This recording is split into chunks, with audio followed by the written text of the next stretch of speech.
Well, good morning again. Now we're going to go on the other side of the Mediterranean, specifically to Morocco.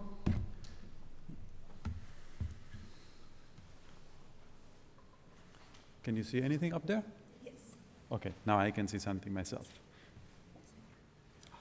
Okay, so today we are going to deal with a very famous, actually, episode in the history of, of African history. That is the so-called Moroccan conquest of this late medieval, early modern polity of West Africa. That is the so-called Songhai Empire. So we need to understand this within the larger context of the Portuguese expansion on the coast of Northwest Africa, as well as the Ottoman expansion into North Africa. Basically, the Ottomans arrived all the way to the borders of the Moroccan kingdom. So what happens is that on the 12th of March of 1591, an army that was sent by the Sultan of Morocco, Ahmed al-Mansur, defeated the Songhai army in Tondibi, that is this location north of the capital city of Gao of the Songhai Empire, and eventually destroyed what was left of the Songhai Empire and started a new polity that is referred to sometimes as the state of the Pashas of Timbuktu, because the capital was moved in the fabled city of Timbuktu at the gate of the Sahara. So for those of you who are familiar with African history, you would say, Mauro, there's not much unknown about the Moroccan conquest of the Songhai. Indeed, there is a beautiful book, for instance, by Michel Abitbol, that is as old as me, literally. So this is a very famous and quite well-described moment of African history that marks several crucial turning points, some of them problematic, as we will see now. So first of all, it is obviously the moment that basically signals the end of this major polity in West Africa, the Songhai Empire. It is also the first introduction of fire weapons into West Africa. So one of the common tropes of the narratives around the Moroccan conquest of the Songhai is that the small army of the Moroccans that came across the Sahara, so that arrived exhausted on the shores of the river Niger, actually managed to defeat the way larger Songhai army because of rifles. Then it's also basically the beginning of a short-lived, actually, trans-Saharan empire, because in fact the Moroccans lost interest in keeping their, territories on the other side of the Sahara quite early on. And it is also the end of a very problematic, I would say, phase of African history, problematic in the way in which it has been conceptualized by historians, that is the imperial phase of West African history, where allegedly three great medieval and early modern empires kind of followed one after each other, creating this kind of very, easy narratives of West African empires. And now we're slowly getting into the topic of today's conference. It is also often described as the conquest of a foreign polity into West Africa, sometimes as a first sort of proto-colonial phase of the history of West Africa, which is, as I suppose is self-evident, is a very problematic approach to African history that is premised on a civilizational but also a racial divide between Africa south of the Sahara and North Africa, also kind of completely cutting off the Sahara that is in fact a big chunk of Northwest Africa.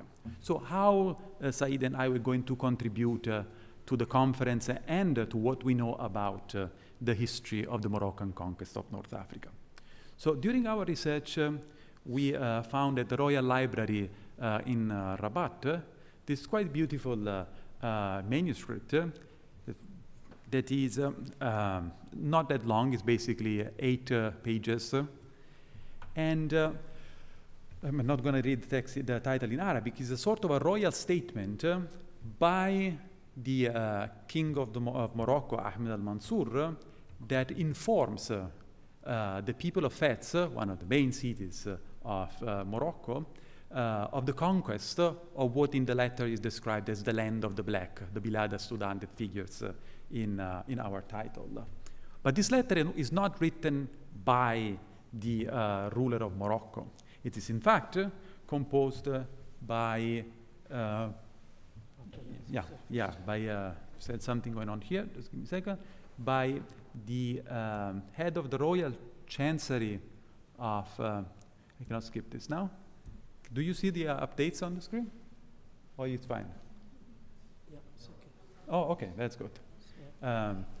So it is written by the head of the chancery of the Moroccan,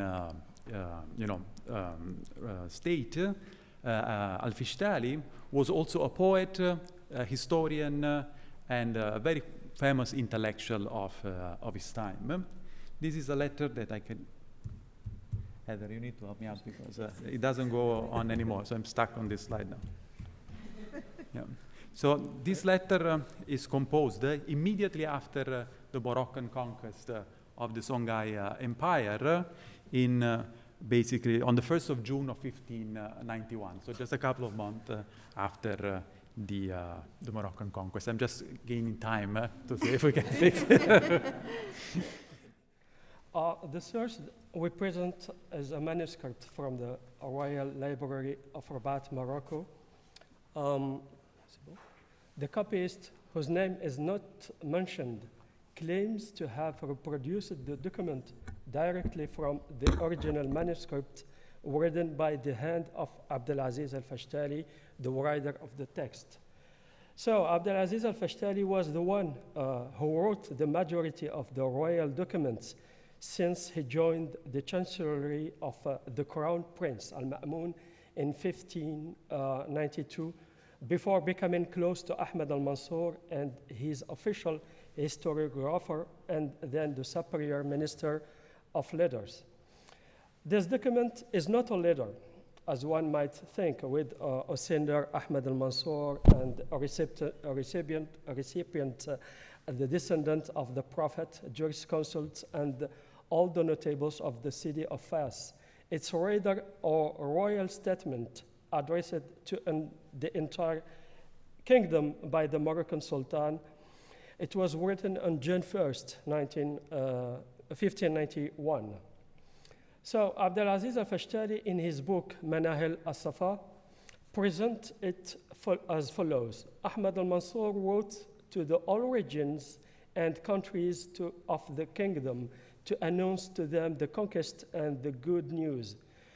It was up to the person who is going to pronounce it to put the name of each city or region in the recipient part. The statement begins in the same way from the servant of God, commander of the believers, to the sheriffs, jurisconsults, and all notables of the region or city, so and so.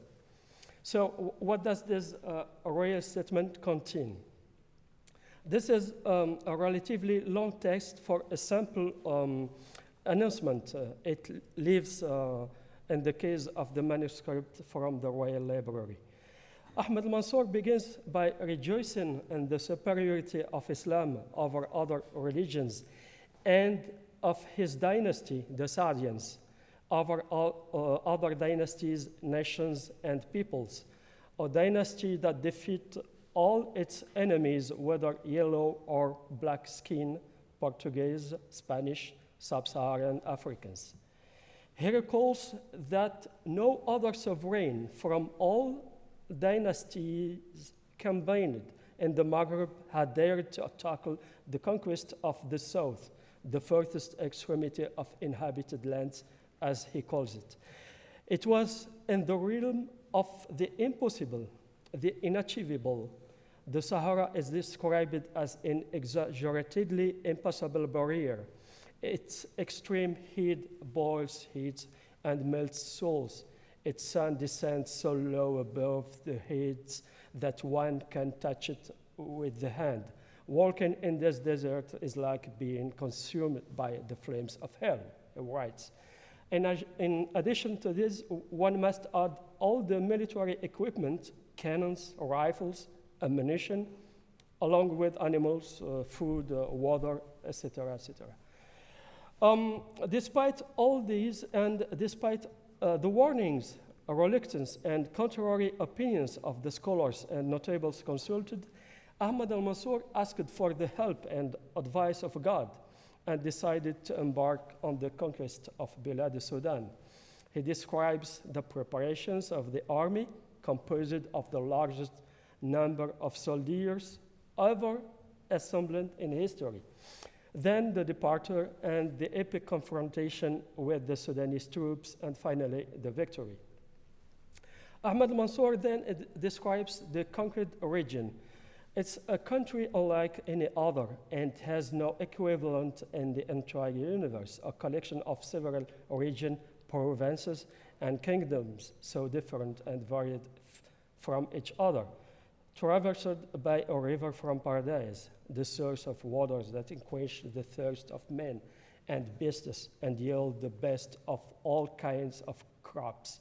And he concludes, in a word, it's a marvelous country that could only exist in dreams. Ahmad al-Mansur achieves his statement by asking his people to rejoice in this incredible achievement and to savor it to its fullest extent by publicly expressing their joy and happiness. He promises them that this conquest will bring total wealth and will certainly pave the way for multiple conquests by the power of God. So this is a very general view of the content of Ahmad al-Mansur's statement. Stated like this, it may appear as a mundane exercise of political communication, if one can apply a modern term.